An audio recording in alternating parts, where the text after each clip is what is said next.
Hello and welcome to the Embrace Your Destiny podcast. My name is Sandra Dawes and I'm your host. And if you're new to the podcast, this is all about sharing the journeys of women who have been through a challenging time in their life, and they're going to share the journey, the lessons they've learned, and offer some advice for those of you who may be going through something similar in your own life. And today we have Jennifer Pennell, and Jennifer is a play and meditation specialist, sought after for her unique approach to personal growth. She helps women of all ages relearn how to play as a way to improve vitality, unleash creativity, reduce anxiety, and be present in their lives. Her 10 years of intense meditation studies, coupled with 15 years as an executive search consultant working with Fortune 500 companies, has helped her support over 150 clients reduce stress and anxiety in the bodies. Doing so has allowed her clients more easeful living and better relationships with themselves, their partners, and their life. She has facilitated over 20 workshops centered around play, meditation, empowerment, and wildness. Additionally, Jennifer has over 1,000 hours as an IST Practitioner, a meditation-based healing and regression modality. Jennifer lives in San Diego with her husband and 2 teenagers. So thank you so much, Jennifer, for being my guest today. It's my pleasure. Thanks for having me, Sandra. So Jennifer, why don't you start off with sharing the journey that really, I guess, was your turning point? Sure, absolutely. And my journey it's kind of a funny one, actually. It started a little over 10 years ago. And at that time, I was in my mid-30s and I had arrived. I had a loving husband. I had 2 beautiful kids. I had a nice remodeled home, a white picket fence, the dog, and a successful corporate career. I was not as passionate about it as I had been earlier in my career, but it was still financially rewarding and working with my life quite well. So here I was. I had arrived. I had all of this love and abundance, and I was miserable. I was absolutely miserable. And I didn't know why. I could point to a couple things, lost the passion for work, whatnot. But largely, I was so ashamed because here I was, I couldn't figure out why I was so unhappy. And yet I was. And when I looked around me, it was like I had no business being unhappy. It just felt like I didn't deserve to. I had everything. And so not only was I miserable, but I couldn't tell anyone. Wait, because it almost feels like you're complaining about really nothing, because so many other people would be like, but you have everything, you should be grateful. And yes, exactly. It's what am I gonna, it's like, oh, poor me, my life is so great. It was confusing, and it was really hard, and so I hid it. And so what happened is that, it's like I kept trying to sweep it under the rug. And so it just kept getting worse and worse until it had really infiltrated my entire life. And my baseline level of happiness, I should say it was a strong baseline of dissatisfaction. There really wasn't much happiness at all. It's kind of embarrassing, but at one point I even put a note up in my office of the things that I thought made me happy. And when I looked at the list much later, I was like, dancing in the rain? Are you kidding me? Did I pull this off? Where did I even get that? It doesn't rain in San Diego. Sounds like a Facebook post or something. Yes, exactly. Memes. Yeah. Exactly. So I hit a point where it was really clear, I didn't know what I needed to do, but it was clear that I needed to do something, and something big. And I'm not really sort of a halfway person. So it was I didn't know what it was. I didn't know if it was, I needed to leave my husband, change careers, leave the country, have an affair. These are all things that I considered. And they're not small things. I mean, really shaking things up. Yeah, exactly. There's like I felt like I was walking this edge of imploding my life, quite frankly. But I didn't know what else to do. Nothing in moderation seemed to work. And excuse me. And so I did this quite, and lucky for me, before I sort of embarked on any of these sort of, I don't know, lines to implosion, Right. I actually found meditation. And I wasn't looking for it. And had you asked me even 6 months earlier, do you think you could meditate? I would have laughed in your face. I mean, it never even occurred to me. And yet, sometimes at the right time, things present themselves. And so meditation presented itself to me. And I mean, I grabbed on like it was my life preserver. It was the thing that presented itself, and I felt like I was drowning. It's like, no, I'm grabbing onto this. And I did, and I dove deep, and I haven't stopped since, actually.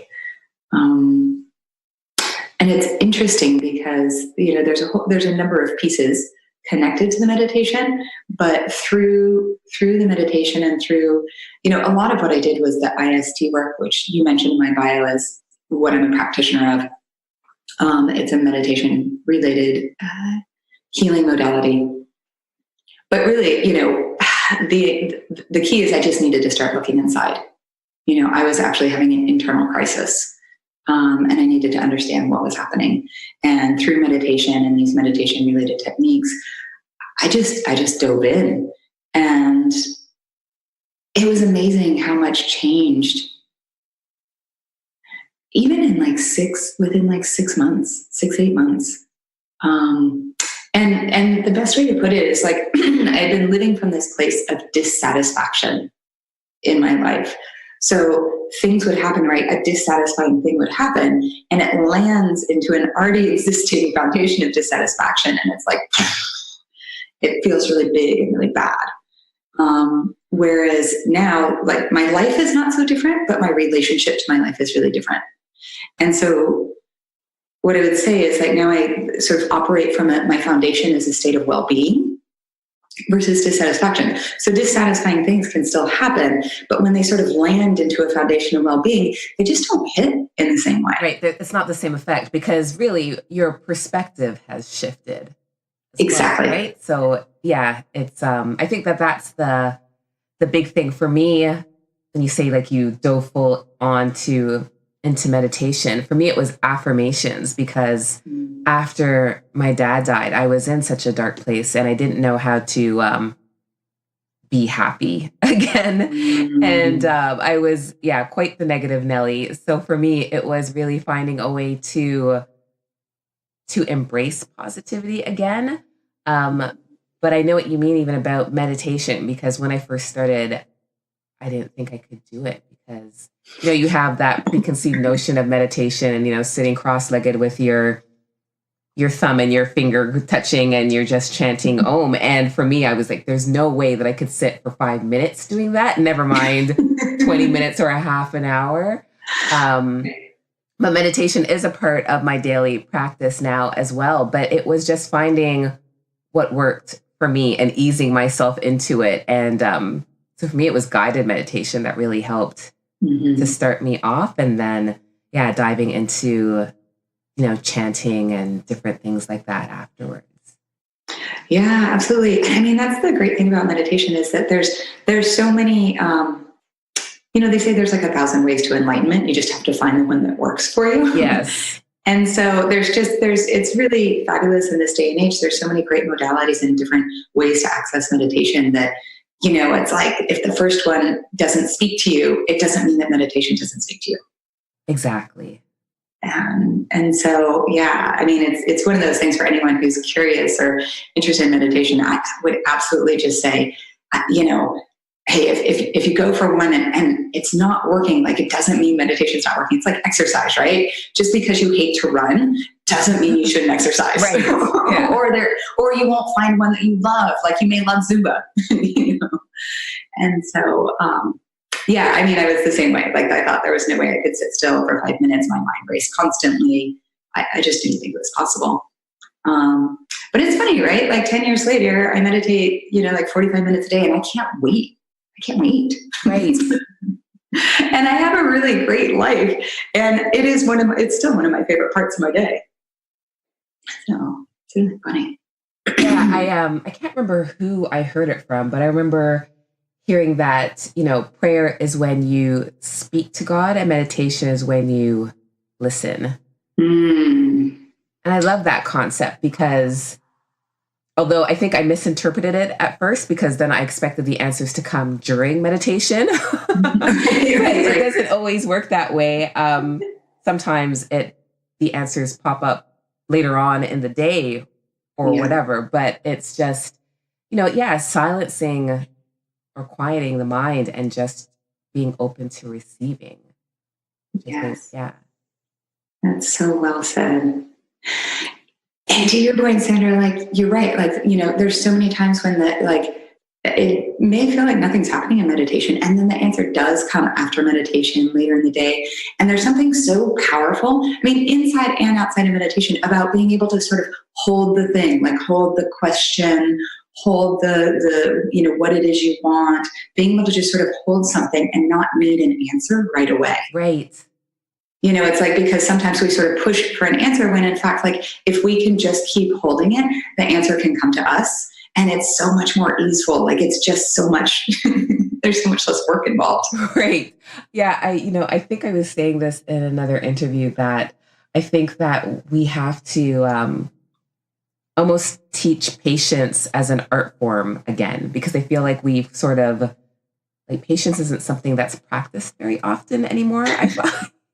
No, it's not even valued. Right. So we're in this instant gratification. I want it and I want it now. And so to practice patience, to have faith that the answers will come and not be trying to control when they happen or how they happen is such a big thing. And I know that for me, that ability to surrender has been a godsend, literally, because I think that when I try to force things to happen or try to force the answers, then you don't hear the answers that you're actually looking for. Yes, exactly. And surrender is such a good word, because I would say that was such a big part of my journey too, because again, like, so many years in corporate America, like, surrender, like, there's isn't that a sign of weakness? Completely, right? So, like, I was really well armored against receiving, against opening, against surrender. And it meant that I was running on fumes. I was really like, my cup was never full. And so that piece, and it took me a long time. I really was bought into, you work hard and you make things happen and it's got to come from me. All of that is so built into sort of the sense of how you get things done in corporate America, or in most corporations anywhere in the world, frankly. That to begin to learn how to kind of surrender and to hold questions, hold things for the timing. And it's not passive. The ability to sort of hold a question and keep holding it is not a passive thing, and yet you're not doing something. Right. Yeah. And the surrendering to that is really quite an active force. And I would say it takes an incredible amount of strength and willingness and vulnerability to do that. And that's when, like, the cup starts to fill up again. Yeah. I think that fulfillment piece is something that so many of us are missing, but we don't realize it, right? Because much like you said, you had the perfect life on paper, right? You had the family, you had the job, you had the house, but there's so much more to life than that, right? But I think that our society tells us that should be enough, right? That you don't really, that this whole idea of achieving fulfillment or, really feeling good about the things that you're doing, that it's not just about the money. It's not just about the material things. is something that I think there's more awareness starting to come from that. But it's still something that a lot of people struggle with. Yeah, and it's really funny. I mean, I'm going to jump in with, I don't know, the lesson or the advice on this, but the point you make is so poignant, because that's exactly it. Like, I had arrived at what was this sort of American dream, right? And it turns out it actually wasn't even my dream. It's like, that's the thing, is that, like, we start about and we, start achieving, and we go, okay, this is, we will get here. And when we get there, we will be happy. And that's sort of, it may come from our family, it may come from society, but we buy into it. And so we, like, we start trekking our way to there, which was, again, all of these kind of surrounded by material success, abundance, these pieces. And, and then you get there and you're like, wait a second, this is it? Like, this is actually not all it's cracked up to be. And I'm not happy. And so the beauty, do you want to jump in? No, go ahead. Okay. Well, the beauty of it is that, like, in that moment when I arrived there, it's like, crap, these aren't even my dreams. Yeah. They're not even my dreams. So what it did was it was a grace, because I could stop pursuing, these ambitions and these dreams that were sort of like in the ether that I grabbed and ran with. And I could kind of say, God, they're not mine. So now I have the opportunity to say, look, what are my dreams? Like, what do I want? What do I want that is independent of what my family wants from me, of what society wants from me, of what my job wants of me, even what my husband or what my kids want of me. Right. Yeah. I was having this conversation with a friend of mine a couple of weeks ago, where I was sharing with her my theories on the midlife crisis. And I said, I believe that people who, do the quote unquote right thing, they go to school, they get that post-secondary degree or diploma, they get the job, they get married, they have the kids, so you do all the steps that we're told are supposed to bring us that joy, happiness, and fulfillment. So we do all of that. We toe the line. We're not the rebels. We don't do all the wild and crazy stuff.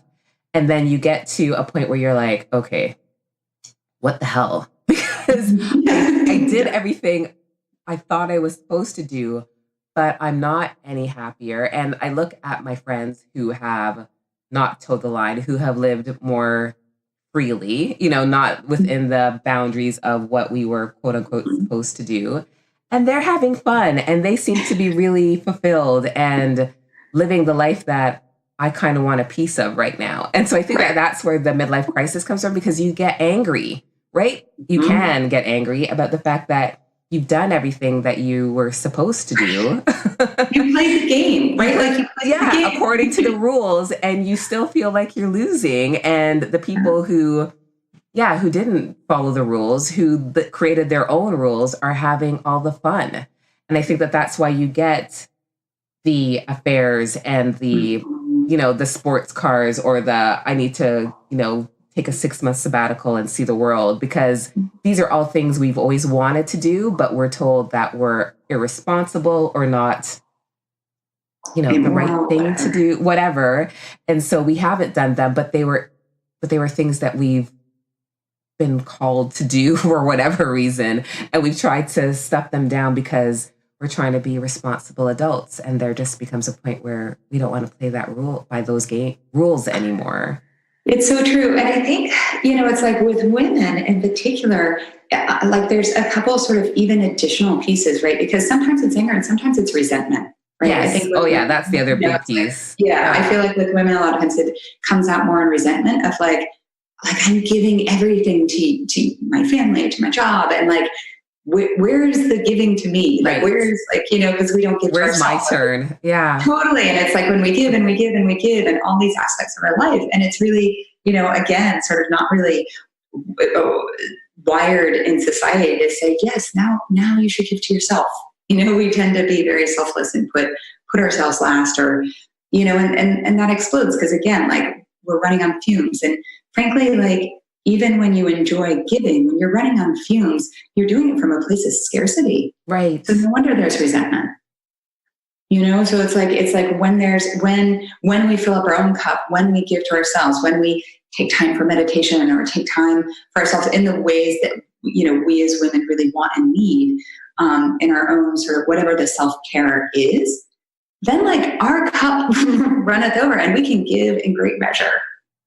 Yeah. And I think that sometimes we hear so much about self-care, and a lot of women out there will tell themselves they don't have time for that and almost think that it's an act of selfishness to take that time out for themselves. Yes. But I tell my clients that at the end of the day, when you take that time out for yourself, when you can take the time to fill your cup up, then you're going to be of better service to the people in your life that you want to be of service to.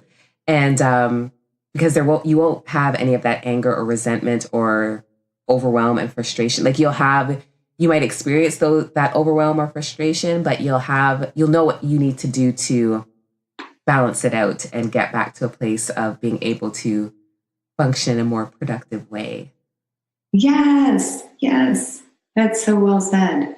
And I can speak about it because I was that person. I was that person who was really resentful and constantly giving and then constantly on empty, for sure. So yeah, I can absolutely relate. And not feeling like, like I'm only going to give to myself when everyone else is taken care of. And it just, right. It doesn't work. No, not at all. Jennifer, what would you say is the biggest lesson that you've learned from this experience? There's a couple lessons. One, shame doesn't get anybody anywhere. So the shame that I had was not going to help me out. And if we don't catch the little things become big things. So for me, it developed into a crisis. So I'd say sort of like the lessons sort of on the way down were there. And then, yeah, like my life doesn't look that different. I still have the same husband, the same kids, and, different career, but I live in the same neighborhood. Largely my life doesn't look that different. So, one of the pieces is that taking the risk to explore what you want and what's happening inside does not actually mean you're going to have to implode your life. It does not mean that you're going to have to go, be in a cave on a hilltop in solitude, in isolation, or, it's like, it doesn't mean that your life needs to blow up. It's more about finding a relationship to your life that can bring the kind of abundance that you want. Yeah, it's really about doing the work on yourself. It's not changing the external variables isn't going to make your life any better if you don't do the work on yourself. No, and I haven't talked about this piece, but another lesson, this emerged out of the meditation, is that I started doing workshops on play, workshops for women on play, which I know you mentioned in the bio. And the thing is like, you can find a sense of play or fun in any moment. So I was the woman who was like, I don't have time for that. I don't have time. Like, it was always like, I don't have time. And so my relationship with time was rough. But like, there are ways that you can find the pleasure and the joy in each moment, even if it's a hard moment. The other day, like, my son was really upset and he's a teenager, he's 15. So like, he was having a moment, and we were in the car, and I was like, okay, you've got 30 seconds. You can say whatever swear words you want at the top of your lungs for like the next 30 seconds. And it was like, it shifted everything. We went from kind of batting at each other to like, he just exploded. He let it out. And like halfway through, he just started laughing. Right. Because here he was in the car with his mom saying everything he wasn't supposed to say. Right. He's like, woohoo, carte blanche. Yeah. And so like giving ourselves permission and these moments that like, even in a hard moment or a tough moment or a sad moment, to like find a way to play with it is really powerful. I would agree with that. And I find that the more laughter I have in my day, the easier, no matter what craziness might be going on. If I can find something to have a good belly laugh about, then yeah, it's all going to be okay. And so sometimes that's why I play with my dog when I'm having a rough moment, because she is so goofy, and it's almost like she knows that you need to be entertained. So she'll do something that, just makes everything feel a little bit better. Yeah. Exactly. I mean, and I think we're probably running out of time, but the last thing, like, sometimes we look at certain emotions and it's like, what if you're feeling incredible grief? Like, how do you play with grief? Right? Like, but you can find the song that makes you as sad as possible and you play it and like go into it. Like, just let yourself sob and exaggerate it, like let it be full on. Yeah. You need that release sometimes. Yeah. And if you just dive fully into it, like, it can move through you and move out, and then it doesn't have to sort of stay stuck in your body somewhere. So sometimes play doesn't look like, it might not look as lighthearted. Right. I mean, or it could be like a good friend of mine who's, she's a chief compliance officer at a Fortune 500 company, and she has a pocket disco ball. So whenever things get stressful in the office, she brings her team in, somebody's DJ, and she turns on the pocket disco ball. I love it. And they take a 5-minute dance break. Yeah, I have a playlist that's, all the music that I can just dance like a nutcase to. Yeah. Yeah. Jennifer, what advice would you give to somebody who's having their own crisis at the moment, where they're, they feel like they should be happy with what they have and the life they're living, but they're not feeling positive about it, and having that guilt about the fact that they ought to be more grateful? Yeah. I mean, a couple of things. One, I have a huge amount of empathy. It's a hard place to be in. And you often feel really trapped. And so the key is to kind of figure out that you're not actually trapped, because it feels like you can't go anywhere. You can't do anything about this particular situation. Otherwise you would have, right? So I would say two pieces. One, rather than looking at life in terms of sort of either ors, try and find the and, right? Like, where is the and in life? And then have the courage to find a modality, find a modality that's going to work for you, where you can do some inner exploration. Have the courage to do it, because I know for me, I was really afraid to. I was afraid I was just going to keep seeing monsters, because I had a lot of harsh self-judgment on myself. But in fact, actually, the more I did the inner exploration, the more I could just feel the parts of myself that are so much bigger than my story. Right. And so have the courage to, whatever the modality is, whatever, the path that feels right for you, find a way to explore your inner world. Thank you. That's great advice. Jennifer, thank you so much for taking the time to chat with me today. I really appreciate it. I'm sure the listeners will appreciate the nuggets that you shared. And for those of you who might be in your car or at the gym or walking your dog, you can always come back to the show notes and learn more about Jennifer, because I will have links there to connect with her so that you can learn more about her and what she does. Thank you so much, Sandra, for having me. It's such a pleasure speaking with you. Yes, I enjoyed our conversation. And so for the listeners, I will see you next week. Take care.